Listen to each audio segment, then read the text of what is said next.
इस वीडियो में देखते हैं सामान्य ज्ञान के कुछ इंपॉर्टेंट क्वेश्चन।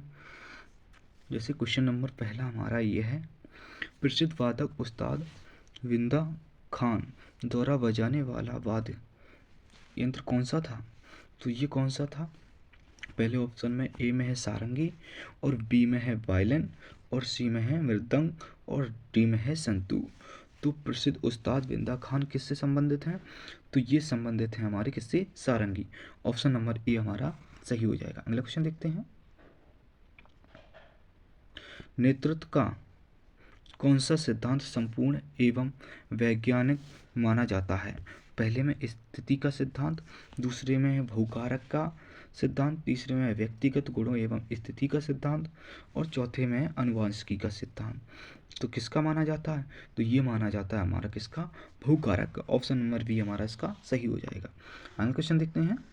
अगला क्वेश्चन हमारा ये रहा, भारत का पहला ऐसा निर्माणाधीन हवाई अड्डा जहां कार्बन उत्सर्जन शुद्ध रूप से शून्य होगा, जिसका निर्माण कार्य 2024 तक पूरा कर लिया जाएगा, कहाँ है? ये कौन सा है? ये ग्वादर अंतर्राष्ट्रीय हवाई अड्डा, या तो बी में है हमारा नोएडा अंतर्राष्ट्रीय हवाई अड्डा, और सी में है नवी मुंबई अंतर्राष्ट्रीय हवाई अड्डा, और चौथे ऑप्शन डी में है हमारा लुधियाना अंतर्राष्ट्रीय हवाई अड्डा। तो कौन सा ऑप्शन हमारा सही हो जाएगा? ये हो जाएगा हमारा कौन सा? तीसरे का हमारा हो जाएगा नोएडा अंतर्राष्ट्रीय हवाई अड्डा, जो कि उत्तर प्रदेश में पड़ता है। ऑप्शन नंबर बी हमारा सही हो जाएगा। अगला क्वेश्चन देखते हैं, भारतीय नौसेना में सर्वोच्च स्थान पर कौन सा कमिश्नर अधिकारी कमिश्नर अधिकारी होता है? पहले में है जनरल, दूसरे में एयर चीफ मार्शल, तीसरे में एडमिरल, और चौथे में उप लेफ्टिनेंट। तो कौन सा हमारा चौथे क्वेश्चन का आंसर हो जाएगा? ये हो जाएगा हमारा कौन सा? एडमिरल। ऑप्शन नंबर सी इसका हमारा सही हो जाएगा। अगले क्वेश्चन देखते हैं, 15 से 17 दिसंबर 2021 के मध्य किस पड़ोसी देश के राष्ट्रपति अब्दुल हमीद के निमंत्रण पर भारत के राष्ट्रपति रामनाथ कोविंद ने राजकीय यात्रा की? तो कौन से देश के राष्ट्रपति ने की थी? कौन से देश के राष्ट्रपति के निमंत्रण पर भारत के राष्ट्रपति रामनाथ कोविंद राजकीय यात्रा की थी? तो ये की थी हमारे किसके? बांग्लादेश की। ऑप्शन नंबर इसका हमारा सी सही हो जाएगा। अगला क्वेश्चन देखते हैं, शबनम अवागी आंदोलन की शुरुआत के पहले वायसराय को गांधी जी का 11 सूत्रीय चेतावनी दिया गया था। तो ये पहले ऑप्शन में इन चेतावनियों के संदर्भ में क्या सही है? इनमें से अपन को देखना क्या सही है। रुपये डॉलर विनिमय दर को कम करना, या भू राजस्व में 50% की कमी करना, या राजनीतिक कैदियों को रिहा करना। तो छठे क्वेश्चन का हमारा कौन सा हो जाएगा ऑप्शन? ये हो जाएगा हमारा कौन सा? भू राजस्व में 50% कमी करना और राजनीतिक कैदियों को रिहा करना। ऑप्शन नंबर हमारा 20 सही हो जाएगा। अगला क्वेश्चन देखते हैं, दक्षिणी गोलार्ध में सबसे छोटा दिन होता है। तो दक्षिणी गोलार्ध में सबसे छोटा दिन कब होता है? तो दक्षिणी गोलार्ध में सबसे छोटा दिन होता है, ये होता है हमारा कब होता है? 7 मई का हमारा हो जाएगा ऑप्शन नंबर बी 21 जून को। 21 जून को दक्षिणी गोलार्ध में हमारा सबसे छोटा दिन होता है। अगला क्वेश्चन देखते हैं, अनुसूचित जनजाति के संरक्षण के लिए एक क्षेत्र को अनुसूची क्षेत्र के रूप में घोषणा करने की शक्ति किसके पास होती है? भारत के प्रधानमंत्री के पास, भारत के राष्ट्रपति के पास, राज्य के मुख्यमंत्री के पास, या भारत के उपराष्ट्रपति के पास? तो किसके पास होती है? तो ये होती है हमारे किसके पास? भारत के राष्ट्रपति के पास। अगला क्वेश्चन देखते हैं, अगला क्वेश्चन हमारा ये रहा, 30 नवंबर 2021 को फॉर्च्यून इंडिया द्वारा भारत की 50 सर्वाधिक प्रभावशाली महिलाओं की सूची जारी की गई है। इस सूची में प्रथम स्थान किस भारतीय महिला को प्राप्त हुआ है? पहले ऑप्शन में अरुंधति भट्टाचार्य, रेखा एम मेनन, और सुचित्रा येला, और निर्मला सीतारमण। तो नौवें क्वेश्चन का हमारा आंसर हो जाएगा डी, निर्मला सीतारमण को। अगला क्वेश्चन देखते हैं, भारत के संविधान के किस अनुच्छेद के अधीन राज्यों के राज्यपाल अध्यादेश जारी करने की शक्ति प्राप्त है? तो राज्यपाल को अध्यादेश जारी करने की शक्ति किस अनुच्छेद में प्राप्त है? तो ये हो जाएगी हमारी किस अनुच्छेद में? ऑप्शन नंबर सी 213 में राज्यपाल को अध्यादेश जारी करने की शक्ति है 213। अगला क्वेश्चन देखते हैं। निम्न में से कौन सी किताब सरोजिनी नायडू द्वारा लिखित नहीं है? तो द ब्रोकन विंग या द गोल्डन थ्रेशहोल्ड और द गोल्डन वर्ड और द वर्ड ऑफ टाइम। तो कौन सी पुस्तक सरोजिनी नायडू द्वारा नहीं लिखी है? तो ये हमारी नहीं लिखी है कौन सी? Option number C the golden words. और इसमें आप तीन क्वेश्चन आप याद कर सकते हैं जो सरोजिनी नायडू द्वारा पुस्तकें लिखी गई, द ब्रोकन विंग्स और द गोल्डन थ्रेशोल्ड्स और द वर्ड्स ऑफ टाइम। तो इसका हमारा ऑप्शन तो वैसे हो जाएगा सी नंबर सही। अगला क्वेश्चन देखते हैं। निम्नलिखित में से कौन सी मिश्रित खेती की प्रमुख विशेषता है? तो पहले में नकदी और खाद दोनों फसलों की साथ साथ खेती, और दूसरे ऑप्शन में है दो या दो से अधिक फसलों को एक ही खेत में उगाना, और सी ऑप्शन में है पशुपालन और फसल उत्पादन को एक साथ करना, या उपयुक्त में से कोई नहीं। तो 12वें क्वेश्चन का हमारा आंसर कौन सा हो जाएगा? ऑप्शन नंबर सी हमारा इसका सही हो जाएगा, पशुपालन और फसल उत्पादन को एक साथ करना। अगला क्वेश्चन देखते हैं। अगला क्वेश्चन ये रहा, निम्नलिखित में से किस राज्य में वाहिनी दरबार समाचार पत्र महिलाओं द्वारा और महिलाओं के लिए प्रकाशित होता है? तो पहले ऑप्शन में है पश्चिम बंगाल, दूसरे ऑप्शन में झारखंड, और तीसरे ऑप्शन में हमारा महाराष्ट्र, चौथे ऑप्शन में है मध्य प्रदेश। तो 13वें क्वेश्चन का हमारा आंसर क्या हो जाएगा? ये हो जाएगा हमारा कौन सा? Madhya Pradesh. Option number D हमारा इसका सही हो जाएगा। अगला क्वेश्चन देखते हैं। किस सिख गुरु ने आदि ग्रंथ संकलित किया? किस सिख गुरु ने आदि ग्रंथ संकलित किया? पहला ऑप्शन है गुरु अंगद, और दूसरा ऑप्शन है गुरु रामदास, और तीसरा ऑप्शन है गुरु अर्जुन देव, चौथा ऑप्शन है गुरु हरराय। तो 14वें क्वेश्चन का आंसर हमारा कौन सा हो जाएगा? ये हो जाएगा गुरु अर्जुन देव। ऑप्शन नंबर सी हमारा इसका सही हो जाएगा। अगला क्वेश्चन देखते हैं। तुलुव के राजवंश की स्थापना किसने की?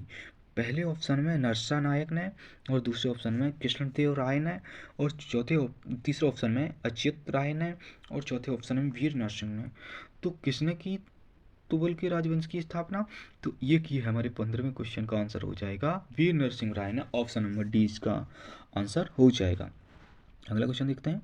पहली बार भारत पर आक्रमण करने वाला मुस्लिम कौन था? तो पहली बार भारत पर आक्रमण करने वाला मुस्लिम कौन था? पहले ऑप्शन में फिरदौसी शाह है, और ऑप्शन नंबर बी में है Mohammad Ghori, option number C में है Mohammad bin Qasim, option number D में है महमूद गजनवी। तो पहली बार भारत पर आक्रमण करने वाला शासक कौन था? तो 16वें आंसर का हो जाएगा ऑप्शन नंबर सी मोहम्मद बिन कासिम। ऑप्शन नंबर सी हमारा इसका राइट आंसर हो जाएगा। अगला क्वेश्चन देखते हैं। निम्न में से कौन सा उपवेद नहीं है? कौन सा उपवेद नहीं है? कौन सा उपवेद नहीं है? पहले ऑप्शन में धनुर्वेद, दूसरे ऑप्शन में शस्त्र शास्त्र, और तीसरे ऑप्शन में आयुर्वेद, और चौथे ऑप्शन में योग वेद। तो 17वें का आंसर हो जाएगा हमारा कौन सा? योग वेद हमारा उपवेद नहीं है। अगला क्वेश्चन देखते हैं। अगला क्वेश्चन हमारा क्या कह रहा है? 9 दिसंबर 2021 को केंद्रीय पर्यावरण, वन और जलवायु परिवर्तन मंत्रालय द्वारा जारी सूचना के अनुसार किस राज्य संघ शासित प्रदेश में स्थित मानव निर्मित हैदरपुर आर्द्रभूमि को भारत का 47वां रामसर साइट और अंतर्राष्ट्रीय स्तर पर 2463वीं रामसर स्थल के रूप में नामित किया गया है? तो ये किस राज्य को किया गया है? पहले ऑप्शन में है मध्य प्रदेश, और दूसरे ऑप्शन में है तेलंगाना, और तीसरे ऑप्शन में उत्तर प्रदेश, चौथे ऑप्शन में है जम्मू कश्मीर। तो कौन सा ऑप्शन हमारा 18 का सही हो जाएगा? ये हो जाएगा ऑप्शन नंबर सी उत्तर प्रदेश राज्य को। अगला क्वेश्चन देखते हैं। अगला क्वेश्चन ये रहा, निम्नलिखित देशों में से किस एक के देशों में से भूमध्य रेखा गुजरती है? देखो निम्नलिखित देश दिए गए हैं, इनमें से किन किन देशों से भूमध्य रेखा गुजरती है? तो पहले ऑप्शन में है हमारा कौन सा? पहले ऑप्शन में हमारा ब्राज़ील, जंबिया और मलेशिया, दूसरे ऑप्शन में कोलंबिया, केन्या और इंडोनेशिया, तीसरे ऑप्शन है ब्राज़ील, सूडान और मलेशिया, चौथे ऑप्शन में वेनेजुएला, इथोपिया और इंडोनेशिया। तो 19वें क्वेश्चन का आंसर हमारा कौन सा हो जाएगा? ऑप्शन नंबर बी हमारा सही हो जाएगा, कोलंबिया, केन्या और इंडोनेशिया। कोलंबिया, केन्या और इंडोनेशिया, इनसे भूमध्य रेखा गुजरती है। तो देखो भूमध्य रेखा इन देशों से होकर गुजरती है। टोटल भूमध्य रेखा गुजरती है हमारे 13 देशों से। तो 13 देश आप सुनिए कौन कौन से होते हैं। पहला पहला देश है सायो टोम और प्रिंसिप, और दूसरा है गैबन, तीसरा है कांगो गणराज्य, चौथा है कांगो लोकतांत्रिक गणराज्य, और पांचवा है हमारा युगांडा, और छठवां है हमारा केन्या, और सातवां है सोमालिया, आठवां है मालदीव, और नौवां है इंडोनेशिया, और 10वां है किरिबाटी, और 11वां है इक्वेडोर, और 12वां है कोलंबिया, 13वां है ब्राज़ील। इन राज्यों से होकर भूमध्य रेखा गुजरती है। लेकिन ऑप्शन के हिसाब से ऑप्शन नंबर हमारा बी सही हो जाएगा। अगला क्वेश्चन देखते हैं। हेमिस गुप्पा नामक मठ कहाँ स्थित है? तो हेमिस गुप्पा नामक मठ कहाँ पे स्थित है? तो ये है हमारा कहाँ पे, हेमिस गुप्पा नामक मठ कहाँ पे है? तो ये हेमिस गुफा नामक मठ हमारा ये जम्मू कश्मीर में है। जम्मू कश्मीर में लेह से लगभग 45 किलोमीटर दूर लद्दाख के एक कस्बा है, उसमें पड़ता है हेमिस नामक मठ। तो ऑप्शन के अकॉर्डिंग हम कौन सा ऑप्शन हमारा सही हो जाएगा? लद्दाख। लद्दाख ऑप्शन हमारा डी सही हो जाएगा। अगला क्वेश्चन देखते हैं। 14 दिसंबर 2021 को sports journalists federation of India द्वारा किसे स्पोर्ट्समैन ऑफ द ईयर 2021 पुरस्कार प्रदान की घोषणा की गई है? तो ये किसे की गई है? तो ये की गई है हमारे किसको? पहले ऑप्शन में नीरज चोपड़ा, दूसरे ऑप्शन में पीवी सिंधु, तीसरे ऑप्शन में सुनील यादव, और चौथे ऑप्शन में विराट कोहली। तो क्वेश्चन नंबर 21 का हमारा आंसर हो जाएगा कौन सा? ऑप्शन नंबर ये नीरज चोपड़ा। 14 दिसंबर 2021 को sport journalist federation of India द्वारा नीरज चोपड़ा को मैन ऑफ द ईयर 2021 से प्रदान किया गया है। तो इसका ऑप्शन हमारा कौन सा हो जाएगा? ऑप्शन नंबर ये। अगला क्वेश्चन देखते हैं। भारत में काजू का प्रथम परिचय किन लोगों ने कराया? तो पहला है डच ने, और दूसरा है ब्रिटिश ने, और तीसरा फ्रांसीसी, और चौथा है पुर्तगालियों ने। तो किसने कराया? ये कराया हमारा किसने? ऑप्शन नंबर डी पुर्तगालियों ने। ऑप्शन नंबर डी हमारा सही हो जाएगा। अगला क्वेश्चन देखते हैं। अगला क्वेश्चन देखते हैं। किस भारतीय राष्ट्रपति ने आयरिश स्वतंत्रता संग्राम में भाग लिया और इसके लिए जेल भी गए? तो पहला है वी गिरी, दूसरा है नीलम संजू रेड्डी, तीसरा है डॉक्टर शंकर दयाल शर्मा, चौथा ऑप्शन में है डॉक्टर एस राधाकृष्णन। तो 23वें क्वेश्चन का आंसर हमारा कौन सा हो जाएगा? ये हो जाएगा वी वी गिरी हमारा ऑप्शन सही हो जाएगा। अगला क्वेश्चन देखते हैं। अगला क्वेश्चन हमारा ये रहा। विश्व पर्यावरण दिवस कब मनाया जाता है?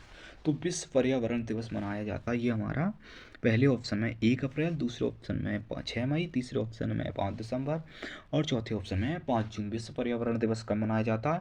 तो ये मनाया जाता है हमारा कब? 5 जून। ऑप्शन नंबर डी हमारा इसका सही हो जाएगा। अगला क्वेश्चन देखते हैं। दिसंबर 2021 में भारत की अमूर्त सांस्कृतिक विरासत में से किसको यूनेस्को द्वारा अंतर्राष्ट्रीय सांस्कृतिक विरासत सूची में शामिल किया गया है? तो किसको किया गया है? पहले ऑप्शन में नवरोज, दूसरे ऑप्शन में वैदिक मंत्रोच्चार की परंपरा, और तीसरे ऑप्शन में कोलकाता की दुर्गा पूजा, और चौथे ऑप्शन में छऊ नृत्य।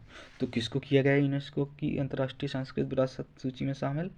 तो ये किया गया हमारा, इस क्वेश्चन का आंसर हो जाएगा किसको किया गया है? तो ये किया गया हमारा कोलकाता की दुर्गा पूजा को। ऑप्शन नंबर सी इसका हमारा सही आंसर हो गया। भारतीय भारतीय संविधान सभा में कुल कितनी महिलाएं सदस्य थीं? तो भारतीय संविधान सभा में कुल कितनी महिलाएं सदस्य थीं? तो ये महिलाएं सदस्य थीं कितनी?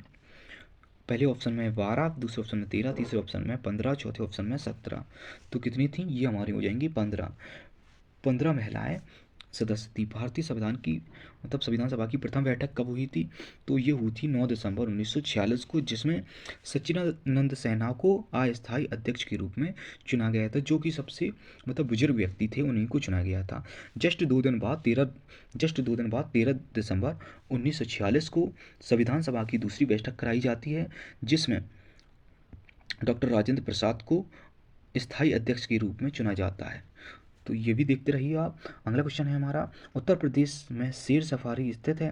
पहले ऑप्शन में कन्नौज, दूसरे ऑप्शन में लखनऊ, तीसरे ऑप्शन में नोएडा, और चौथे ऑप्शन में इटावा। तो उत्तर प्रदेश में शेर सफारी स्थित है, तो ये कहाँ है शेर सफारी स्थित? तो ये हमारा हो जाएगा कहाँ पे है? शेर सफारी उत्तर प्रदेश के इटावा जिले में स्थित है। तो ऑप्शन नंबर हमारा इसका डी सही हो जाएगा। अगला क्वेश्चन देखते हैं। अगला क्वेश्चन हमारा ये रहा। प्रसिद्ध चरकुला नृत्य संबंधित है अवध से, बुंदेलखंड से, ब्रजभूमि से, या रोहिलखंड से? तो प्रसिद्ध चरकुला नृत्य किससे संबंधित है? तो ये हमारा हो जाएगा कौन सा 28 नंबर क्वेश्चन का आंसर हो जाएगा हमारा प्रशुद्ध, किससे है हमारा, प्रशुद्ध ब्रजभूमि से, किससे है, ब्रजभूमि से। तो ऑप्शन नंबर हमारा सी इसका सही हो जाएगा। अगला क्वेश्चन देखते हैं, निम्नलिखित में से कौन सा भारतीय अर्थव्यवस्था का प्राथमिक क्षेत्र है। पहले ऑप्शन में कृषि, दूसरे ऑप्शन में उद्योग, तीसरे ऑप्शन में सहकारिता और चौथे ऑप्शन में इनमें से कोई नहीं। तो इस क्वेश्चन का आंसर हमारा हो जाएगा प्राथमिक क्षेत्र में कौन आता है, ये आती है कृषि। इसमें ऑप्शन नंबर ए में है कृषि, तो ऑप्शन नंबर ये हमारा इसका सही हो जाएगा। अगला क्वेश्चन देखते हैं, 15 से 19 दिसंबर 2021 के मध्य में किस देश का एक उच्च स्तरीय संसदीय प्रतिनिधिमंडल भारत की आधिकारिक यात्रा पर आया है। फिलीपींस, मलेशिया, वियतनाम, सिंगापुर, किसका आया है, तो ये हमारा आया है ऑप्शन नंबर सी सही हो जाएगा, वियतनाम, वियतनाम का आया है। अच्छा, वियतनाम की राजधानी क्या होती है, तो वियतनाम की राजधानी क्या होती है ये भी देख लीजिए। वियतनाम की राजधानी होती है हनोई। सिंगापुर की सिंगापुर, मलेशिया कोलालमपुर और फिलीपींस की राजधानी क्या होती है, फिलीपींस की राजधानी मनीला। ये थे दोस्तों आपके लिए जीएस के सामान्य ज्ञान के 30 क्वेश्चन। ऐसे ही आपके लिए हर रोज़ वीडियो लेके आते रहेंगे। आप मेरा चैनल सब्सक्राइब कर लीजिए और दोस्तों को शेयर भी कीजिए, जिससे आपको हमारा पहला नोटिफिकेशन मिल सके। और चैनल सब्सक्राइब करने से एक फ़ायदा होता है, जब भी हम वीडियो डालेंगे आपको हमारा वीडियो मिल जाएगा, नहीं तो वैसे आप ढूंढेंगे। जिससे आप मतलब हर रोज़ हमारा एक प्रैक्टिस सेट देखते रहिए, आपकी जीएस बहुत अच्छी हो जाएगी। अभी जो एग्ज़ाम दिया था आपको तो पता ही है जीएस कैसी आ रही है, उसी हिसाब से हमने प्रैक्टिस सेट बनाए हैं। तो देखो दोस्तों, आप हमारा चैनल सब्सक्राइब कर लीजिए, जिससे हमें भी मतलब वीडियो बनाने में अच्छा लगेगा और आपको कुछ इम्पोर्टेंट चीज़ें मिलती रहेंगी। ऐसे ही दोस्तों हर रोज़ आपके लिए वीडियो लाते रहेंगे। सब्सक्राइब कीजिए मेरा चैनल अभी कीजिए और अपने दोस्तों को भी शेयर कीजिए। थैंक यू दोस्तों।